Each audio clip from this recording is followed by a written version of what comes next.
Hello, boys and girls, and welcome to Movie Goodness, where we examine life through cinema here on the KB Radio Network. I am your host, Kevin Reed.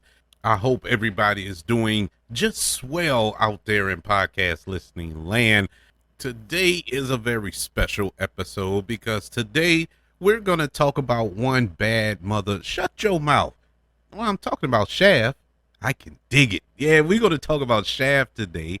More accurately, we're going to talk about the actor who portrayed Shaft back in 1971, and that is none other than one Richard Roundtree, who passed away just a couple of weeks ago on October the 24th at the age of 71. He is most notable for portraying the character of John Shaft, and uh, look, this is a movie or a franchise, I should say, because there are multiple films in this franchise, even a television show, if you can believe it, that introduced the world to the black action hero. And we didn't have that before 1971. We didn't have a figure, in the black community that you could look up to as a hero, that at least depicted on screen. Now, full disclosure, I wasn't around in 1971, so I didn't get the full impact of this iconic character uh, bursting onto movie screens. So I got it after the fact, of course, but I was introduced to this through my father, who watched it, and of course I got the director's commentary through him while we were watching it. And he explained everything, that why this character was so significant and why Richard Roundtree is so revered. And from that moment on, I was hooked. I was like, okay, because around the time I started watching movies, when I was born, in the late 70s, early 80s, I saw black actors in action movies. It would not necessarily the star per se, but they had prominent roles, so I was accustomed to it. But you can make an argument that Shaft is what started it all. If it wasn't for Shaft, we wouldn't have the Wesley Snipes or the Denzel Washingtons in the Equalizers, and stuff like that. We wouldn't have those gems if it wasn't first tackled by Richard Roundtree in Shaft.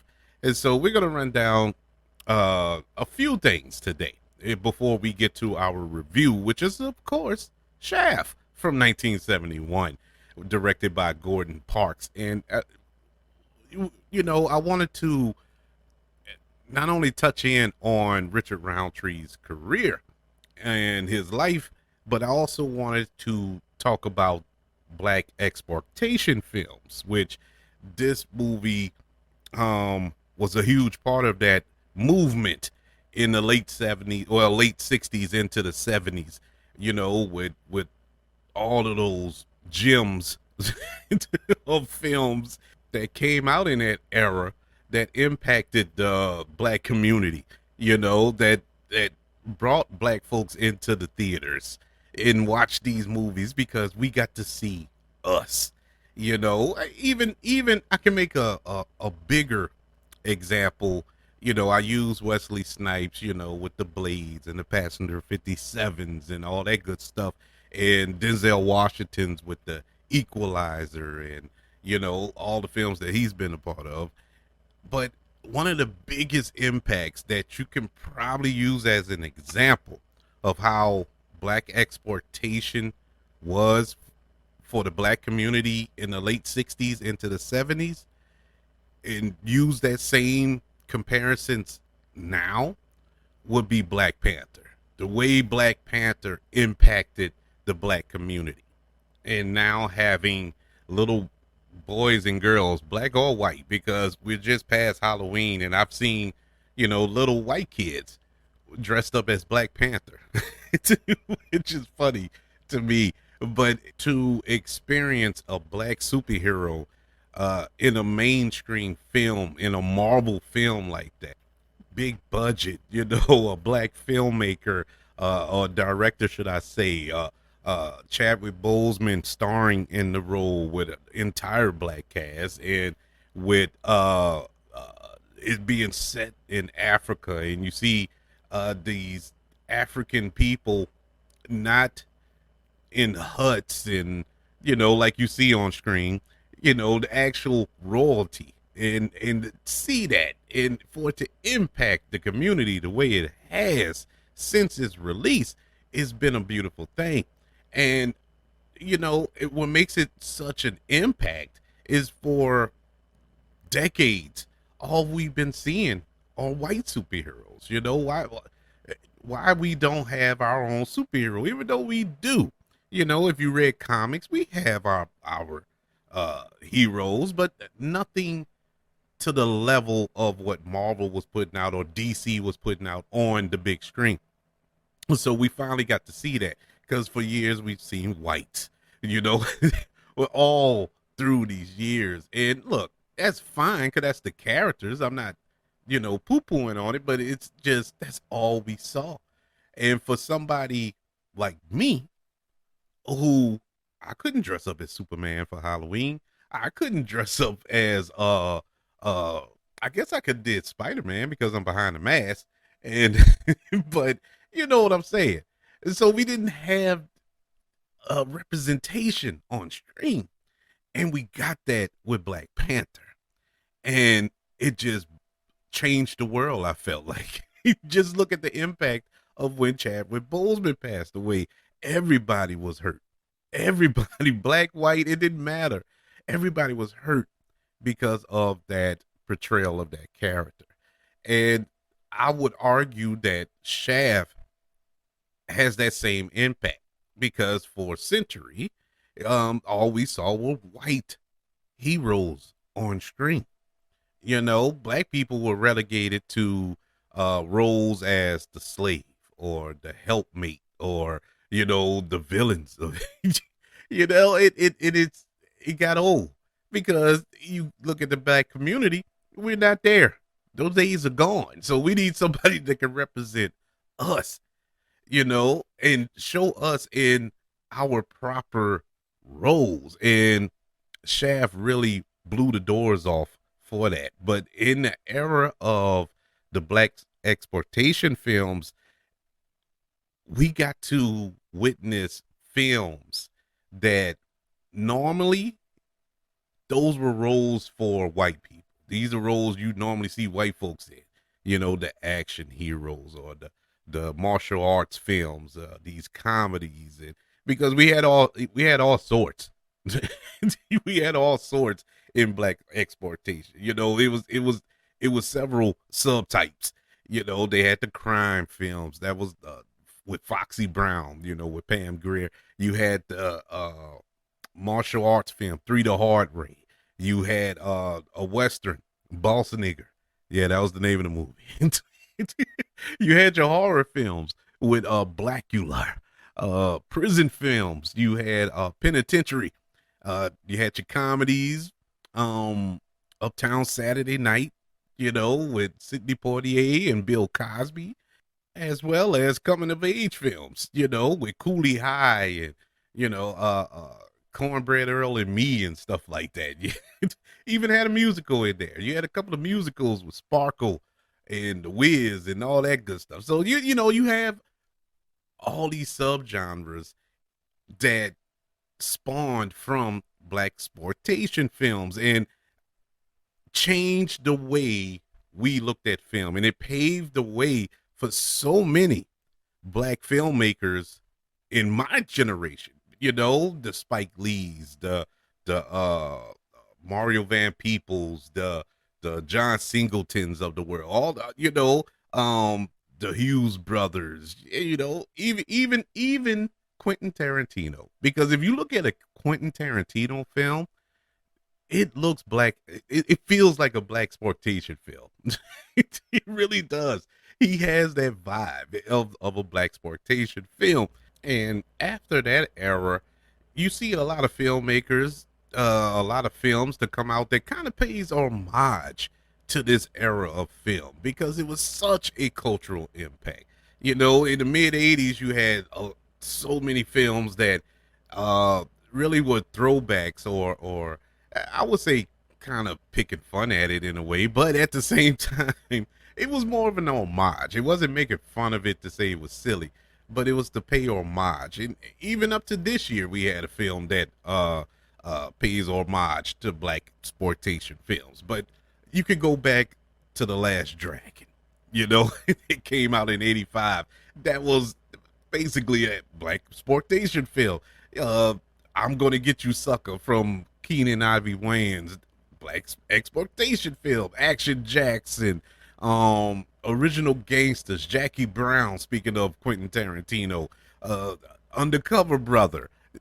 But you know, Black Dynamite was just a spoof on black exploitation and one of the funniest movies ever made, in my humble opinion. Just a couple of years ago, we had the Western that came out on Netflix, The Harder They Fall.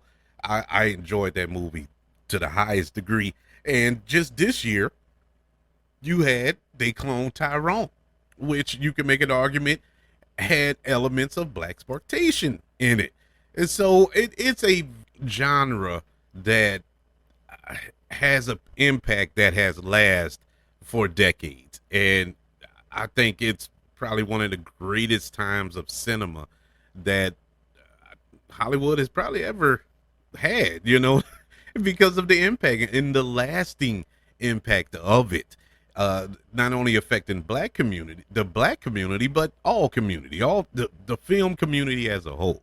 But let's talk about Mr. Roundtree. Let's go into the life and career of Richard Arnold Roundtree, who was born on July the 9th, 1942, and he passed away on October the 24th of 2023. He was an American actor and model who was best known for his portrayal of private detective John Shaft in the 1971 blaxploitation film Shaft and its four sequels, Shaft's Big Score, which came out a year later in '72, as well as Shaft in Africa in 1973. He also appeared in the 2000 sequel that starred Samuel L. Jackson. It was directed by John Singleton. It was pretty decent, you know, but he also appeared in the 2019 sequel, Shaft, also starring Samuel L. Jackson. That movie was so bad. I don't know why they made that movie. Anyway, they made it into a comedy in it. But anyway, but he also starred in the television series Shaft from 1973 to 1974. It only lasted 7 episodes, and it was on CBS, I believe. He was also known for his features in several television series, which include Roots, Generations, and Desperate Housewives. Considered as the first black action hero, Roundtree was credited with having an impact on the rise of African American leading actors in Hollywood projects, thanks to his successful performance in the blaxploitation genre. His portrayal of Shaft as a bold, confident, and charismatic figure also influenced cinematic depiction of black men and black masculinity, a contrast to black men in film prior to Shaft having often been portrayed as mild-mannered. Richard Roundtree started his professional career around 1963 as he began working as a model at the Ebony Fashion Fair after being scouted by Eunice W. Johnson, who was the wife of John Johnson, who owned the Johnson Publishing Company, which gave us Ebony Magazine, Jet Magazine, you know, all those good stuffs. And he began modeling in advertisements for products such as Johnson products, Duke hair grease. I remember that. We had Duke hair grease at the house, and Salem cigarettes. In 1967, Roundtree joined the Negro Ensemble Company, He then went on to play his first theatrical role by portraying boxer Jack Johnson in the company's production of The Great White Hope. Richard Roundtree made his first big screen appearance by playing a minor role in the film What Do You Say to a Naked Lady? I gotta check that out. It's a it's a 1970 American hidden camera style reality film directed by candid camera creator Alan Funk. In the following years, he became a leading man in early 70s black exploitation films and gained widespread popularity through his portrayal of private detective John Shaft in the action movie Shaft in 1971 and his sequels Shaft's Big Score and Shaft in Africa. He also played the same role in the television show, which aired on CBS between 1973 and 74. In 1981, he appeared opposite Laurence Olivier in the epic war film Inchon, directed by Terrence Young. In 1984, he starred again as the private detective in the buddy crime comedy film City Heat, which he acted alongside Clint Eastwood and Burt Reynolds. On television, he played the slave Sam Beckett in the 1977 television miniseries Roots, and he then starred as Dr. Daniel Rubens in the soap opera Generations from 1989 to 1991. Although Richard Roundtree worked throughout the entirety of the 1990s, many of his films from that era were not well received publicly. However, he found success in several stage plays. During that same period of time, Richard Roundtree kept featuring on television shows. September 19th, 1991, he appeared on an episode of Ashes to Ashes from the second season of Beverly Hills 90210. In 1995, he acted in David Fincher's critically acclaimed film Seven. In 2000, he starred again as John Shaft in a new sequel from the original 1971 film, which starred Samuel L. Jackson playing the title role this go around. In 1997, he appeared in the comedy film George of the Jungle. Around the same year, he played the leading role as Phil Thomas in the Fox ensemble drama 413 Hope Street. In 1999, he portrayed Booker T. Washington in the 1999 television film Having Our Say. In 2004, Roundtree guest starred on several episodes of the first season of Desperate Housewives as a private detective nonetheless. In 2005, he played the assistant vice principal of a high school in a neo-noir mystery film Brick, which was pretty awesome. That film was directed by Ryan Johnson. I think that was Ryan Johnson's first film, if I'm not mistaken. Ryan Johnson, who went on to direct Star Wars The Last Jedi and Glass Onion and Knives Out and all those films. Looper, awesome director, but that was his first film, Brick. Starring from that same year, Roundtree appeared on the television series The Closer as retired Colonel D.B. Walter. In 2006, he starred in the science fiction drama series Heroes as Dr. DeVoe, the terminally ill father of the title character Simone DeVoe. He then appeared as Eddie Sutton's father-in-law on several episodes of the family drama Lincoln Heights, before playing a supporting role in the 2008 film Speed Racer, a live-action adaptation of the Japanese manga. During the same year, he also appeared on the television series Knight Rider as the father of the FBI agent on the show. Starting from 2013, he co-starred as the father of the lead character Mary Jane Paul in the drama series Being Mary Jane, which aired on BET. In 2019, Roundtree co-starred in the comedy What Men Want, before once again returning to the role as John Shaft in a new sequel to the 2000 film opposite Samuel L. Jackson and Jesse T. Usher. God help us all for that film. Starting from that same year, Richard Roundtree also had a recurring role on Family Reunion.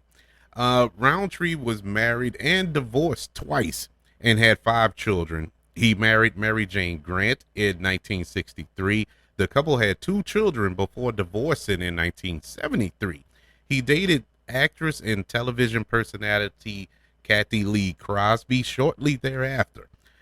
Roundtree later married Karen Senera in 1980. They had 3 children together before divorcing in 1998. In 1993, Richard Roundtree was diagnosed with breast cancer.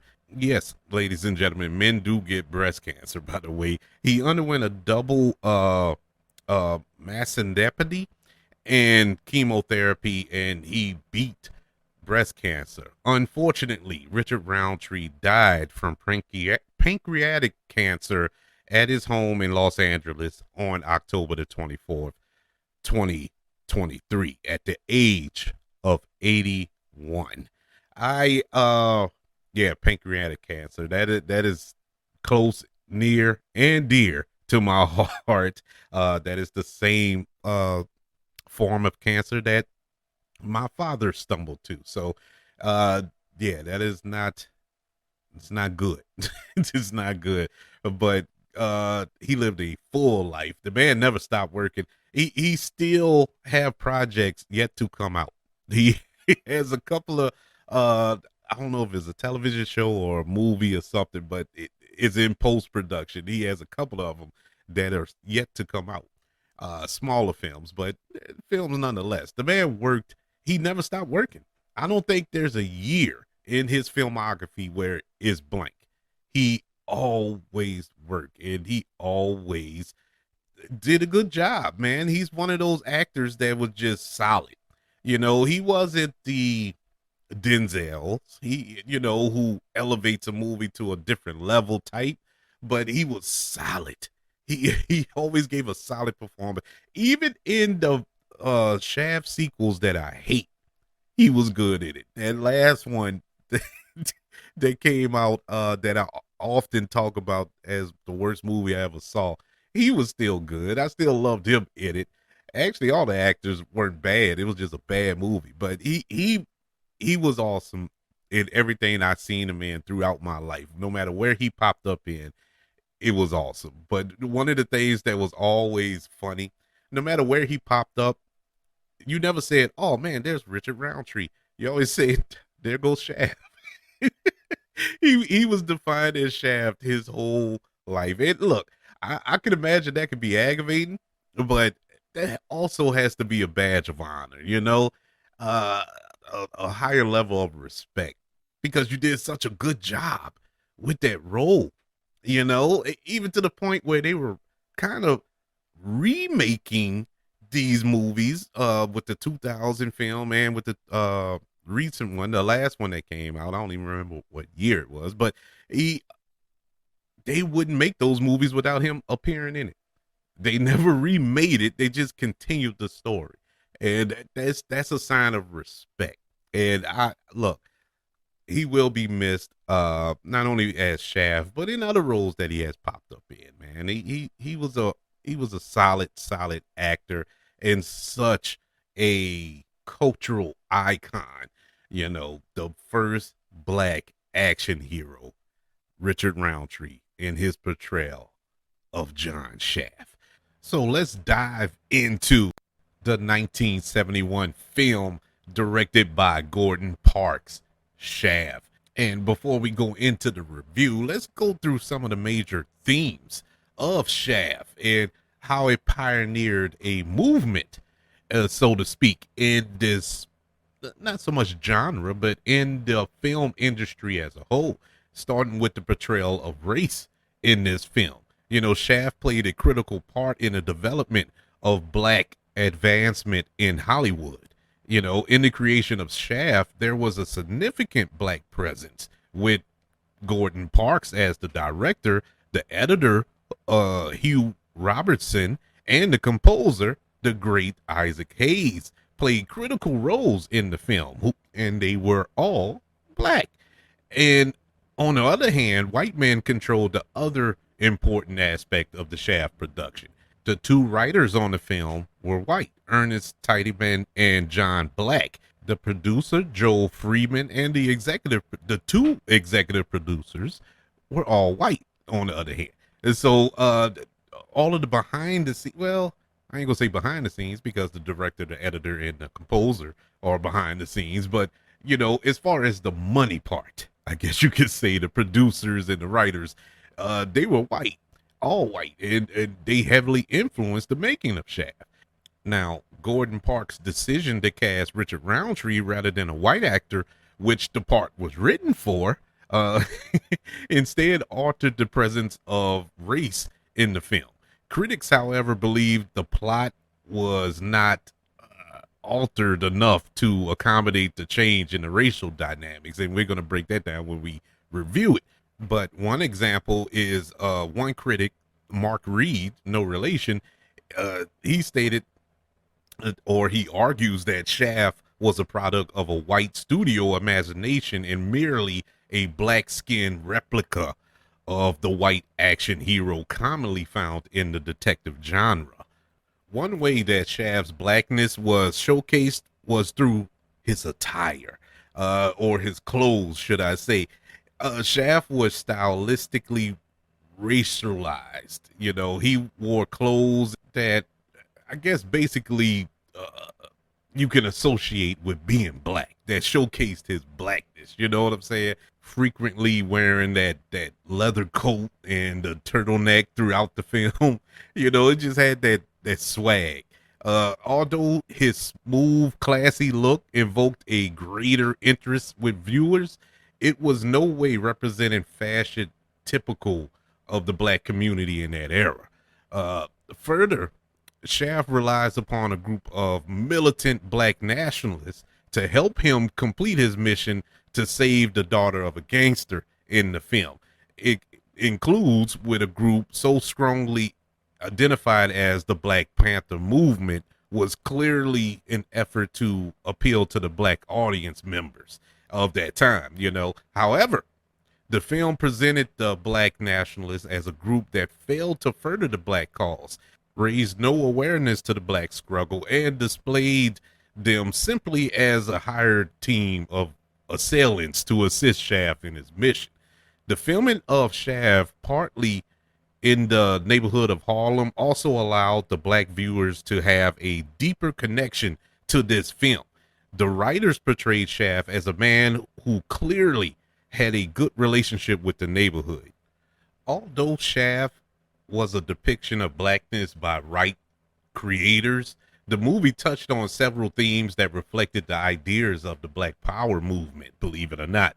Some of the actions taken by Shaft highlighted the positive aspects of this movement, while others brought out some of its less progressive facets, if you will. A notable quality of Richard Roundtree's character was an commanding presence and a control that he displayed in almost every situation he faced throughout the film. In the Black Power movement, leaders fought to gain a greater presence and control of his people, because even the desegregation, blacks were still greatly excluded from the economic, political, and the cultural systems ingrained in the white American society. Shaft was depicted as a character that had achieved a high level of personal freedom, confidence, and control in his life, which is exciting for black viewers. In At the beginning of the film, Shaft was approached by two police officers seeking information. As the officers were dependent upon his information, Shaft dictated the conversation from a position of power. He was in control of the situation. He also was much taller than the officers, further boosting his position of control. And Shaft's economic independence was a critical part of his persona. Once bankrolled by the gangster Bumpy in the film, Shaft was often seen giving money to others, which showed that he had, sustained financial security. You know, he was somewhat of a black Robin Hood, if you will.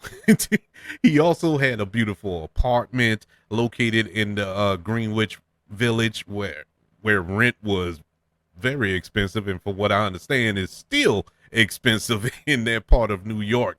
The Black Power movement frequently stressed the importance of upward social mobility. Another prominent characteristic in this movement was its strong focus on masculinity.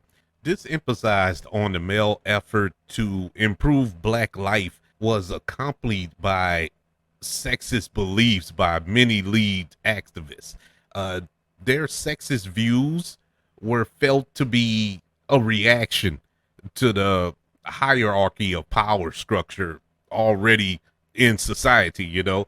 Shaft directly embodied this idea of extreme black masculinity through depictions of hypersexuality and misogyny. Shaft's sexuality was highlighted as an important characteristic of his persona. Uh, in a scene, Shaft was parting ways from the two white officers, and one of them asked, you know, where are you going? And Shaft respond was to get laid. And so Shaft was described as a legendary sex machine, and his dominance over females was present as an instrument of power, I guess you could say. Shaft not only has a potent sex drive, I guess you could say, with his sexual relationship with women, but he treated them with very little respect if you want to get down to the nuts and bolts of it. While he had a black girlfriend, he would satisfy the expectations of cultural nationalism. Um, he is not above sleeping around and having random sex with attractive white women. In one scene, Shaft's girlfriend told him that she loved him, and Shaft famously responded by saying, "Yeah, I know." you also, after a white woman slept with Shaft, she told him, "You're pretty good in the sack, but you're pretty crappy afterwards." And I'm editing it because it came out. She said it much differently, and he gave a little whatever response to it. He didn't care, you know. He did not care, but that was the allure of the character of Shaft. But let's get into the review of this film, the real review of this film, Shaft from 1971. It was an American blaxploitation crime action thriller directed by Gordon Parks. And Gordon Parks was a photographer, and he is one of the first directors, black filmmakers, should I say, to have the backing of Hollywood to finance his films, namely Shaft.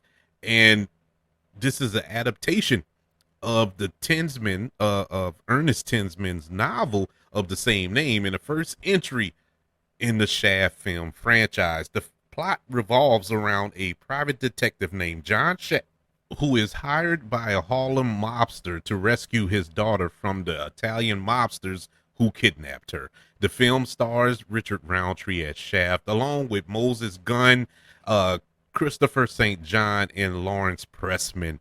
The film explores themes of masculinity and sexuality with a specific emphasis on black power. It was filmed in Harlem and Greenwich Village, as well as Times Square within Manhattan throughout New York City. The soundtrack to Shaft was recorded by the great Isaac Hayes, who gave us probably one of the greatest theme songs of all time.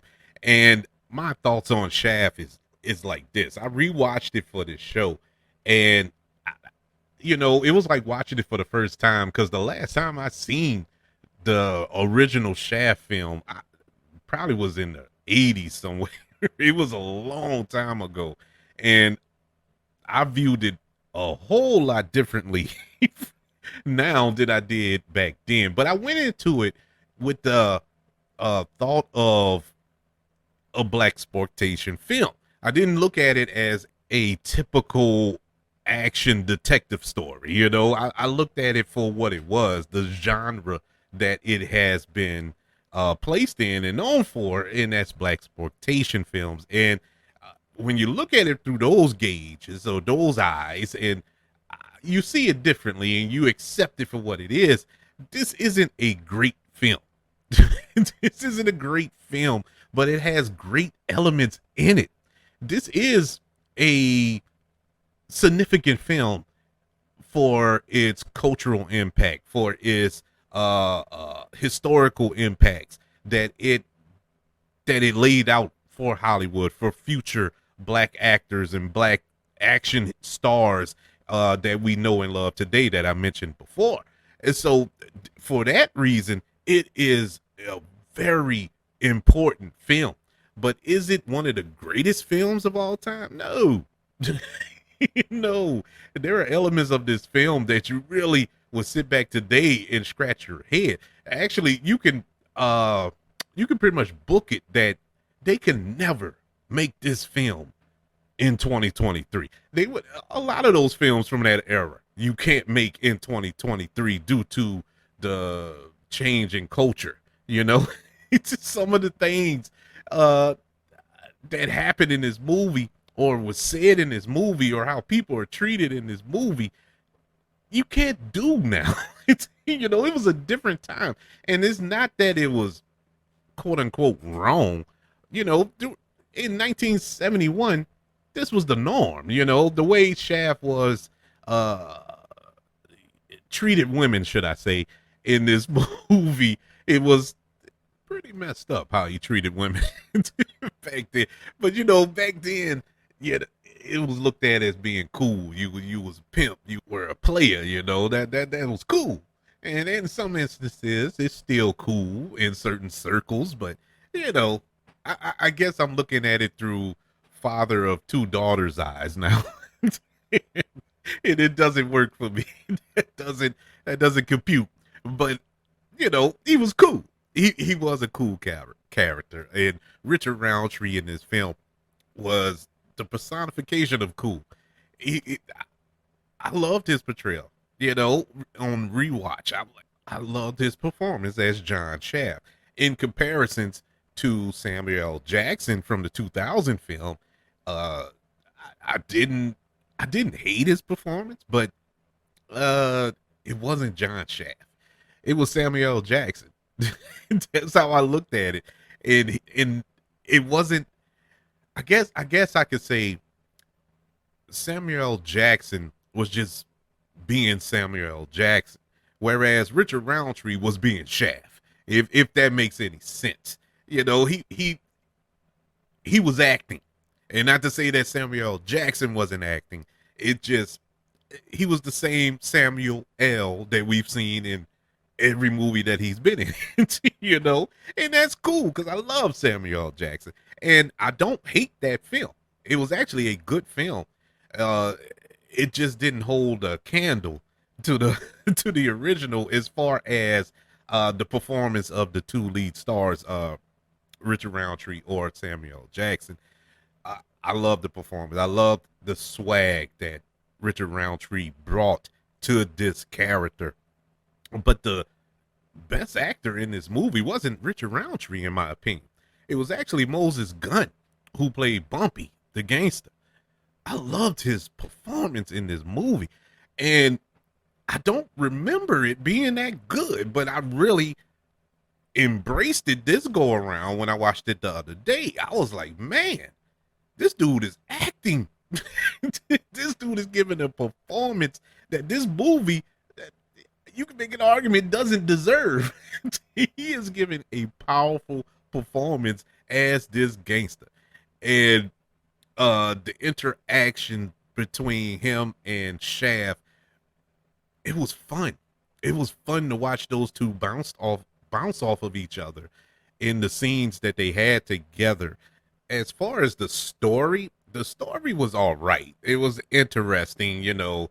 The gangster Bumpy hires John Shaft to rescue his daughter from these mobsters, and you know, insanity and ensues from there. it was all right, even though it was completely unbelievable. Uh, in the sense of why would this gangster hire a private detective to rescue his daughter? And he has henchmen.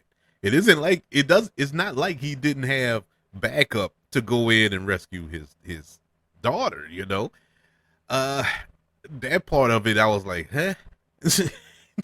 It's kind of silly, but I get it for the sake of the film. Yeah, it makes sense. But in realistic terms, it was kind of silly. you know. Now going back to another comparison, going back to the 2000 Shaft, I liked that plot better than I liked this plot. Now, let's not forget that this is a black exploitation film, and it's not meant to win Academy Awards. But it, for its storytelling and acting, but it was still kind of weird. For example, you have John Shaft. He's investigating and trying to find the daughter of this mobster, and then the next scene, he's doing the boom shoom. And then he next morning he goes out, he investigates some more, and then that night he finds another woman and does the boom shoom. So it's like that was the movie. That was the whole movie. Investigate sex. Investigate some more sex. Investigate again. But that's the movies. That's the era that film came out in. It is not relegated just to Shaft. It was a plethora of films that use that formula. Um, and I ain't mad at it. I'm not saying this as a negative. I'm just saying that's the structure of the film. But overall, I really did enjoy Shaft. Shaft is a cultural, historical, significant film. That's why it is in the Library of Congress National Film Registry. This film is culturally significant. It is historically significant for so many reasons. Shaft was made for $500,000, for $500,000. It went on to gross in the United States $12 million, making it a colossal hit. Um, that is unheard of in film. Even when you adjust it for inflation now, this would be a monster blockbuster of a film. To add on to the fact that this is an Academy Award winning film. At the 1972 Oscars, Shaft won an Academy Award for Best Original Song, the theme for Shaft, which was written by Isaac Hayes, making him the first black man to ever win an Academy Award in that category. Yes, Shaft. That won for Best Original Song. And it deserves it. It is the greatest theme song of all time. The song, to talk a little bit more about the song itself, it also won a Grammy Award for Best Original Score for a motion picture, and it won a second Grammy for Best Instrumental Arrangement. The song also appears on multiple top 100 lists, including the AFI's 100 Years, 100 Songs list. Shaft, one of the most impactful films of the black exploitation genre. It is a just a phenomenon that spearheaded so many action stars, or black action stars, that we know and love today, is all because of Richard Roundtree's portrayal of John Shaft. Shaft from 1971 gets a letter grade of a B. I really enjoyed this movie, and it is truly a groundbreaking film. It blew the doors off of Hollywood, creating so many opportunities for black filmmakers, actors, composers, and everything else.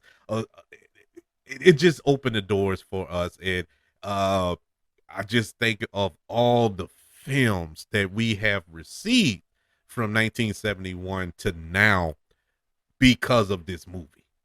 Uh, I can't thank Gordon Parks and the producers and especially Richard Roundtree for his portrayal of this character. Because if it wasn't for Richard Roundtree's portrayal of this character being so good, nobody would care. It wouldn't be as significant as it is, and that's why we are honoring Richard Roundtree today. May he rest in peace. Oh man, what a loss, but what a journey, what a way to kick open the doors. You know, he crawled so Denzel and Wesley and Chadwick and Michael B. Jordan and all of these other actors can run, not walk, but run. Thank you, Mr. Roundtree, and all of the black actors and filmmakers in that era that made our movies, you know, that crossed barriers and made movies for us. You know, it was movies for the culture, for the black community to enjoy. And I thank them to the highest level. Love them all. Love this film. Love Richard Roundtree. But I have a question for everybody out there today, and this is an important question. I want to know, what do you feel about Shaft? Do you remember the 1971 film? Did you enjoy the 1971 film? Or do you like the Samuel L. Jackson portrayal better? Or do you like those films better? Did you watch Shaft in Africa and Shaft's Big Score and all that there? Even the TV show. I wish I could have watched that. I wanted to see how how they did that. Obviously, it wasn't too good because it only lasted 7 episodes, but I would have loved to have watched that on CBS back in the 70s. But I want to know, what is your favorite Shaft? And what do you remember from Shaft and the black exploitation films from that era? You can email the show, kbradiopodcast@gmail.com. You can also look me up on all social media platforms. Just look up the KB Radio Network. Also, look for the KB Radio Network channel on YouTube. Subscribe and like this video if you don't mind. Don't forget about the 5 stars, the reviews, and sharing this show. If you're listening on Apple Podcasts, Spotify, iHeartRadio, wherever you are currently listening to movie goodness here on the KB Radio Network. Everybody, thank you for joining me for this little dive into black exploitation films, the life and career of one Richard Roundtree, in the review of the 1971, dare I say, classic Shaft. Can't wait to speak to you on the next go around. I want you all to know that I love you. Continue to love one another, and until we speak again, you all be blessed.